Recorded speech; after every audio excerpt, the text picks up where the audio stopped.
Hi everyone, welcome to this new video lecture on Introduction to Cloud Computing. My name is Tesfaik Day. So in this video lecture, we will explore what cloud computing is, why it matters, and how it is transforming the way data is stored and manage the infrastructure.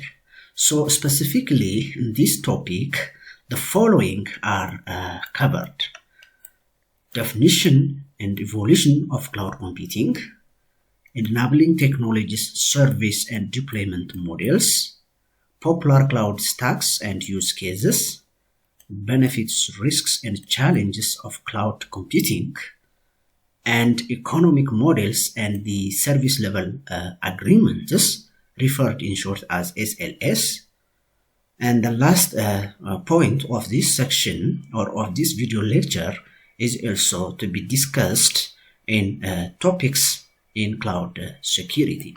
So in this video lecture in general, we will cover these general concepts related to the essence and understanding of cloud computing in relation to other service models like on-premises services or technology related to cloud computing. Then there are other criteria or matrices that we rely on which service is appropriate or like acceptable by several technological matrices. Having said that, before delving into the concept and understanding of the cloud-based computing, let's imagine one real-life scenario. That is, a small company, software development firms, assuming or just is planning or aiming to scale up their business. However, in reality, such small software development firms are being struggled or challenged with small team size, unpredictable demand, and the limited resources. Of course, in reality, these factors or challenges or roadblocks are the real challenges in any technological deployment. So, someone can imagine these software development firms, which is small in size or like just a startup company, who are confined in a small building with small infrastructures and small equipment which is needed to run the business, of course, the business of the company. So you can see the arrangement and configurations which is limited. Of course, that's what it makes is a small size. So the challenge here is that they want to scale up. So how could is it possible for a startup company to scale up into such other scalable domain at the same time efficient and effective cost? Can you imagine? So to do this selection or choice, there are criteria that we need to rely on. The first one is scalability. What it means is scalability. Now we are comparing two types of models, which is on-premise and cloud computing. So in case of on-premise, requires significant investment for expansion with limited flexibility. Once it is scaled up, it is difficult to scale down, often leading to high infrastructure and maintenance costs. It is so obvious. Whereas in case of cloud computing, since it is operates on pay-as-you-go pricing model and it is being handled by a third party, so the scalability looks or seem convenient to scale up the resources up or also to scale down easily and efficiently. The second criteria or matrices in this case is the server storage. The server storage in case of on-premises also again, it requires dedicated physical space, power supply and regular maintenance. Whereas in case of cloud computing, as it is already relying on other third-party servers are managed by the cloud service providers reducing space requirements and operational costs because they are being transferred to the other provider. And then the third metric is data security. When it comes to security, is very important in the cloud and of course in any activity or services related to IT. So to be specific, on premise, security measures rely on combination of physical infrastructure and traditional IT security methods, which can be complex and less reliable. As you can see, this infrastructure is the security is already left to these company organizers, these company owners. You see, whereas in case of cloud computing, it offers enhanced security measures, reducing the need for constant monitoring and management of security protocols. So a little bit, the cloud computing offers data security much better and efficient way in relation to on-premises service. The other criteria that we need to make comparison is that disaster recovery. In case of on-premise, limited data recovery options in case of loss or system failure. Once this system is exposed or prone to some error or whatever, any failure, system failure, total collapse of system, then that there is no room to retrieve or to restore the entire content of this infrastructure. Totally, there could be a chance of total loss of data. However, in case of this cloud computing incorporates robust disaster recovery mechanisms, ensuring fast and secure data restoration. Above all, this responsibility is being transferred to the third party or cloud service providers. And the last but not least important metric is that also maintenance. Maintenance for any deployment of technology, including cloud computing, is a key metric that has to be evaluated seriously. So in case of on-premise, it requires dedicated teams for software and hardware maintenance, which makes it to increase costs, which means expensive. Whereas in case of cloud computing, maintenance is handled by the service provider, reducing cost and resource allocation. So obviously now we can get back to the scenario which we stated about these small software development firms aiming with the goal, aiming with the aspiring with the scaling up the business. So having or considering these 5 or 6, whatever the matrices, scalability, efficiency, maintenance, data recovery, and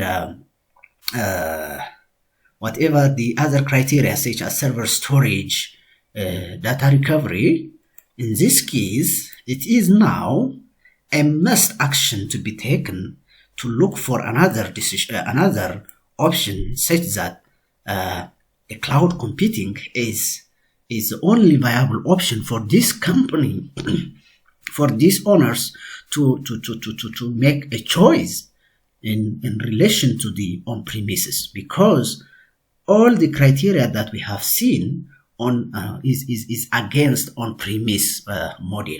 So the only viable option for scalability, server storage, data security, disaster recovery, and maintenance is the cloud-based computing.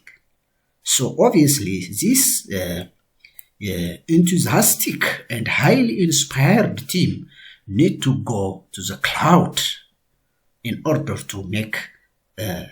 to scale up their business in a different dimension. Nice. Now we can come back to the definition and evolution of cloud computing. One can define now, based on these two models that we made comparison, the definition is easy now. We can recoin or reframe our own definition. So obviously, in the literature, there are two major perspectives regarding the cloud computing from now at STC. So this cloud computing, according to the NIST National Institute and Standard Technology, it is defining as the delivery of computing services just delivery of competing services. So these competing resources, of course, they are competing services at the same time. That is about delivering. That means the servers, the storage, applications, network, and other things in general, where the client is trying to utilize services from the cloud using the internet. So that is according to the definition for NIST and Microsoft. So let's see the two perspectives in separate way.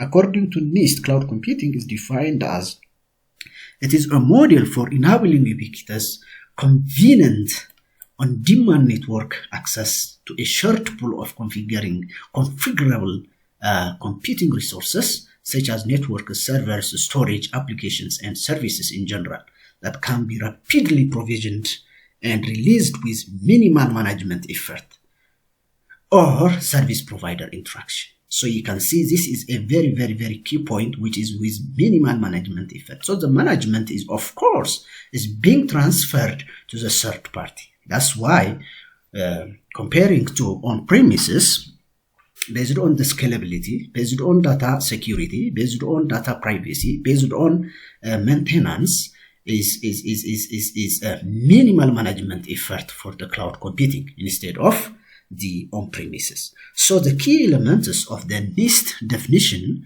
for the cloud computing, it is on-demand self-service. What it means that users can automatically provision computing capabilities as needed without requiring human interaction with service provider.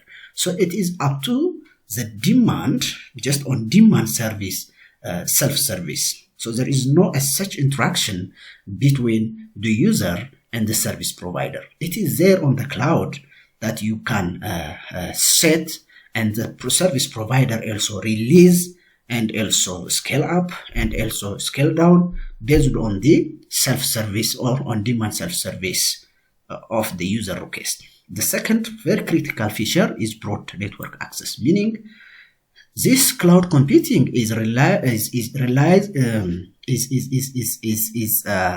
realizable or realized services are available over the network and accessed through the standard mechanisms. That means such as different network devices such as smartphones, tablets, laptops, and desktops, whatever network devices including IoT, it can be accessed through the broad network access. So that means we only need the internet, the cloud, to access this cloud computing services. So in such a way you can realize the service. The third and very important is resource pooling. You can understand what pooling means. Computing resources are being pooled to serve multiple users with resources dynamically assigned and reassigned according to demand. In this case, it is just dynamically resources can be being pooled to serve multiple users at a time. That is a big offer of these computing cloud computing service providers, the big offer to the users or to the client side. So the first one is rapid elasticity. What it means that resources can be quickly and elastically provisioned to scale out and rapidly released to scale in order to meet changing demands. So as you know that the demand or the requirements from the user are not mainly static. It could be dynamic. At some point they can scale up their interest or they can order, and at the same time they can also withdraw from the services. They want to remove it. So in this case, the cloud computing has a key feature such as rapid elasticity. That means that resources can be quickly and elastically provisioned to scale out and rapidly released to scale in. The last and very critical point, major service. What it means, major service, as its term is very clear, resource usage is monitored, controlled, and reported, providing transparency for both provider and consumer. So that means major service means how many gigabytes are being used, how many storages are being allocated, how many storages are being are utilized, and how many memories are being unused or just free space are available. So it is obviously online. It can be measured anytime you log into the system, just without interaction with the service provider. That is a good offer from the cloud computing. So this is all about the NIST perspective on cloud computing. Whereas the Microsoft service, the Microsoft perspective on cloud computing is obviously they describe in different tone. Like Microsoft defines cloud computing in a way that emphasizes the delivery of IT resources and services over the internet. Their definition can be summarized as follows. That means from the Microsoft perspective. So cloud computing is the delivery of computing resources such as servers, storage, databases, networking, software, analytics, and intelligence over the internet. That means the cloud in a pay-as-you-go basis. In essence, they are the same, but when you see the key aspects of Microsoft, it is more on the service-centered approach. That one is on the model aspect. That means service delivery, cloud computing delivery in a wide array of IT services remotely, allowing organizations to access and use those services without managing the underlying physical infrastructure. And the second one, it is pay-as-you-go pricing model. That means the cloud computing service from the Microsoft perspective is that it is just pay-as-you-use or pay-as-you-go model. That means consumers pay for the resources they use, which can lead to cost savings and more efficient resource utilization. And the third one, scalability and flexibility, meaning cloud services can scale up or down quickly to meet demand, enabling business to be more agile and responsive. Focus on innovation, meaning by offloading infrastructure management to cloud providers, organizations can focus more on developing applications, driving innovation, and enhancing business processes. And the other one, global reach, means cloud services offer the ability to deploy applications and services globally, reaching users wherever they are. So what is the summary? The two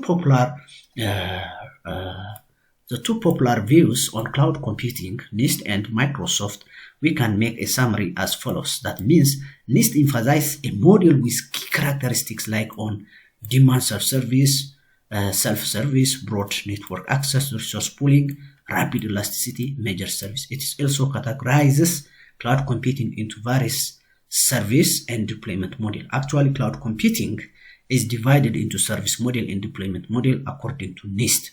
Whereas in case of Microsoft, highlights the delivery of diverse computing services over the internet and the cost benefits of a pay-as-you-go model and the advantages of scalability, flexibility, and global reach. So what's the difference is that both definitions capture the essence of cloud computing. That is the underlying similarity between these two approaches, providing accessible, scalable, and efficient computing resources on demand, but each brings a slightly different focus based on the perspective and priorities of the defining organization. So that means it's just two perspectives. Okay, in summary, it is just two perspectives of coining or just defining just the same object, the same goal in different perspectives, which is driven from the organizational goals.